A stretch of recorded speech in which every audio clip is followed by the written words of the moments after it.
9h30, 11h sur Europe 1.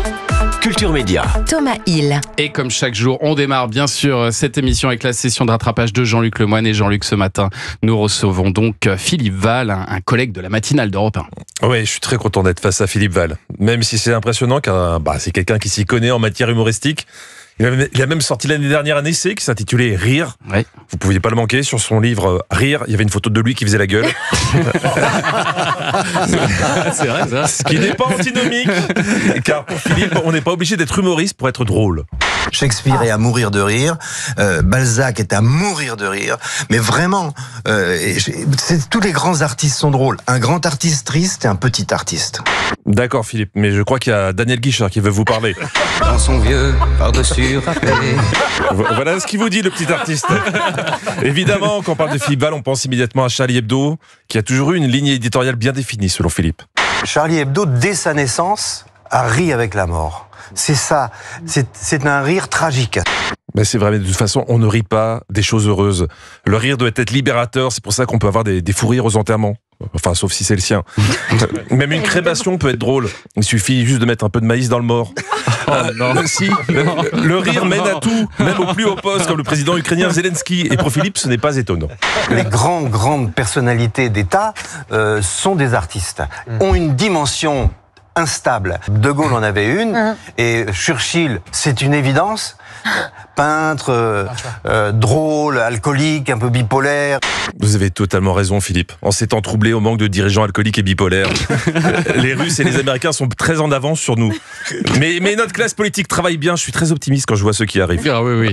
Et alors, Jean-Luc, pour votre session de rattrapage, vous allez revenir aussi sur les fêtes de fin d'année à la télé. Il s'est passé beaucoup de choses. Eh oui, car j'ai regardé la télé, comme tous les Français qui n'aiment pas leur famille.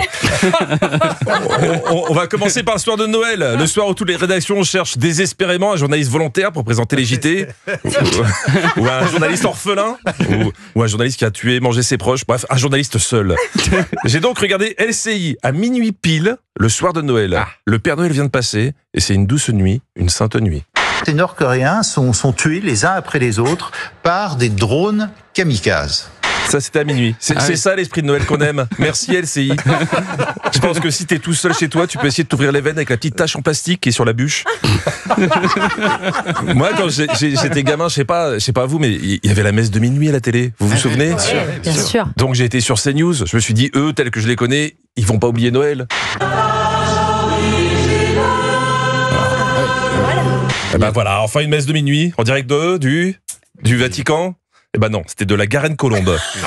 C'est véridique. C'est là où tu comprends que la note souveraine de la France a été dégradée. Avant, on diffusait la messe de Rome, maintenant on est obligé de faire la messe en petite couronne de région parisienne. On fait un saut dans le temps. Premier JT du 25 décembre sur BFM. Et on le dira jamais assez, ce qui est compliqué dans un JT, c'est l'enchaînement des sujets. Un Noël plus classique dans les familles. Nous suivons ce matin l'ouverture des paquets. Le Père Noël avait prévu d'augmenter le budget par enfant. Vladimir Poutine avait promis encore plus de destruction. Si je comprends l'enchaînement. Poutine, c'est comme le Père Noël, ses cadeaux viennent du ciel. On passe au 31 décembre que j'ai également passé devant la télé. Voilà.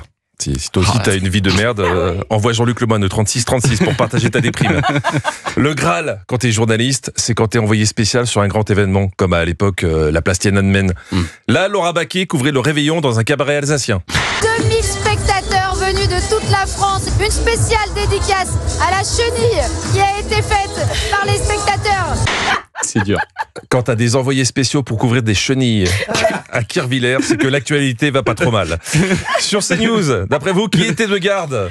C'est Olivier Benkemoun. Donc il s'est dit, il est minuit, on peut desserrer la cravate et être léger 5 minutes avec les chroniqueurs. Élodie Huchard, quel est votre vœu le plus cher ? Un peu de stabilité politique. Ah oui, c'est très professionnel. Ouais, tu sens qu'Olivier, il pensait qu'elle allait répondre, mon vœu le plus cher, c'est finir ce plateau pour aller me mettre une race. Non, mais c'était pas l'ambiance. Alors, comme Élodie était pas trop rigolote, il s'est tourné vers le plus jeune de l'ambiance, enfin de la bande, là, et il s'est dit, ça va déconner un peu plus. Elliot Maman, que souhaite la jeunesse ? Ne pas être réduit à une bioclasse. Vous savez, parfois trop de responsables politiques estiment que la jeunesse est une catégorie que l'on peut essentialiser en tant que telle. Mais en réalité... Vous avez encore dit des mots que je comprends pas tous. Des mots que je comprends pas tout. Pour info, après cette fête de Nouvel An, on a retrouvé Olivier Benkemoun le lendemain matin. Il était en position fétale dans le studio avec une langue de belle-mère, état 9. Allez, belle année à tous. Magnifique.